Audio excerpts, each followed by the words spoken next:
সাবেক প্রধানমন্ত্রী ও BNP chairperson Begum Khaleda জিয়ার দ্রুত রোগ মুক্তি ও সুস্থতা কামনায় সারা দেশে আজও দোয়া মাহফিল ও কোরআন খতম অনুষ্ঠিত। লালমনিরহাটে পাটগ্রাম সীমান্তে ভারতীয় সীমান্তরক্ষী বাহিনী বিএসএফ এর গুলিতে বাংলাদেশের যুবক নিহত, পতাকা বৈঠকের আহ্বান বিজিবির।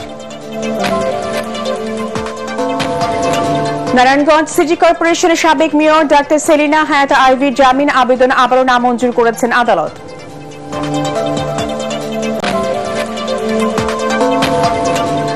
হবিগঞ্জ গ্যাস ফিল্ডে ৫ নম্বর কূপের ওয়ার্ক ওভার শেষে জাতীয় গ্রিডে গ্যাস সরবরাহ শুরু। প্রতিদিন জাতীয় গ্রিডে যুক্ত হচ্ছে ১৪ মিলিয়ন ঘনফুট গ্যাস। এবং জমি অধিগ্রহণ জটিলতায় থমকে আছে বেনাপোল বন্দরকে আন্তর্জাতিক মানে রূপান্তরের কাজ, দ্রুত সমস্যা মেটানোর তাগিদ সংশ্লিষ্টদের।